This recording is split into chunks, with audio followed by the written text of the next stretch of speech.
Welcome back to Streamline Investigations. It's Marvin speaking. Not a great deal police update on Gus, people, but if anyone's got any information, could you obviously message me? That would be interesting. Uh, all I can say today basically is that I was listening in to a lady, and she was talking about Gus's family, and her name is Beth Tarrant, and her title is Missing Gus from the Outback, Australia, Energy Reading. And it says, Welcome, today reading is on Gus Lamond. I asked the cards what happened to Gus and was there any energy around him. She was very, very good. But like I said, there seems to be something that's blocking us, or, blocking these special people from getting the truth, especially the ones that are really invested, which is quite odd. Ali Harris is doing some investigations basically on the family, including Shannon as well, because there's a little bit more on her, but Ali just needs to confirm it, and apparently she's the other grandmother. On Josie, it is strange at the end of the day that she didn't want help from third parties, and technically that she is liaising with the police, and said that the family are doing their best to see whether they can locate Gus or know where he's gone. Obviously, the problem we've got and the questions people are asking is did he really go at that time? 5, or was he gone before that day?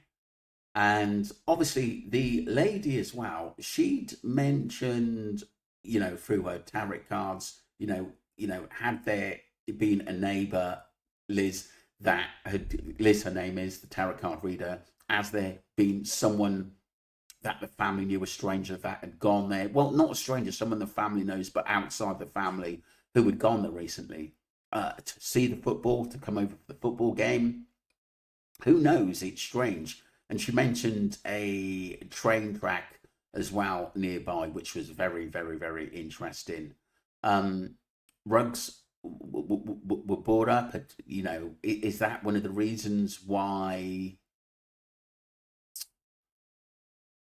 the mother, the grandmother Josie had fostered, should I say, Gus, or is it the other child that, as the youngest 1-year-old, has been fostered as well? That's a little bit bizarre, because like I said, you'd have thought Jess and Joss, who were going to live together, why would they foster that child to their grandmother if there wasn't something kind of right? Mental health was mentioned as well. It really interesting stuff, but I think the answers really, really lie with Josie. But like I said, it is interesting that mental health was brought up, because like I said, I am little bit surprised Joshua, the father, hasn't come out and said anything or talked to the papers. That's odd to me. But like I said, has Josie got that much control of the family, even on Josh, and he's not mentioned anything? That's a bit bizarre, because the paper was saying he looked really, really pissed off that he wasn't told about his son, and I think that is one of the strangest things I've actually come across. If he's in a band, you would have thought he's pretty clued up and talented. I am surprised he's not come out.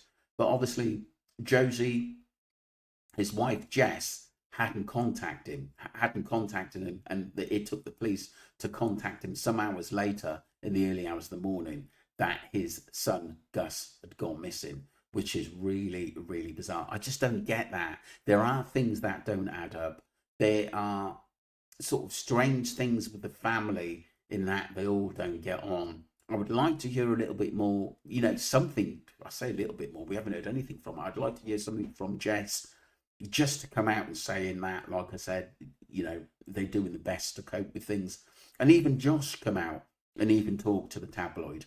We know Josie has said a few words to the Daily Mail Australia, but She was very guarded into what she was saying. I mean, there are a lot of worries that it took 6 days for an actual picture of Gus to actually come out. Is there more than this than meets the eye? Because, like I says, was there a possible bereavement in the family that Ali is really, really looking into? But like I said, the paper said that obviously the two grandmothers actually live there. But I know that Ali is looking into some information on the family, but she wants to get it 100% right. So you will get a video from her probably tomorrow, Monday or Tuesday, because she is working on things in the background. And to be honest, I haven't really got too much to update about this case, but I'm still putting videos out there every day because, I want the truth. I really do. This 4-year-old boy has been missing over 3 weeks now, and 22nd day, and it's very, very, very worrying in where he is. But like I said, do go over to Liz Beth Tarrant and have a look of what she has to say. It's really, really interesting stuff, and it does make a lot of sense as well. Yeah, Liz Beth Tarrant, Missing Gus from Outback Australia Energy reading. Very interesting. Let me know what you think, people. Don't forget to subscribe to Streamline Investigations. Tell your friends and family. And thank you all for your messages. Keep them coming, people. Because like I said, we want to know where Gus is. And myself and Ali are dedicated to putting stuff out there that's really, really important in finding Gus. Thank you.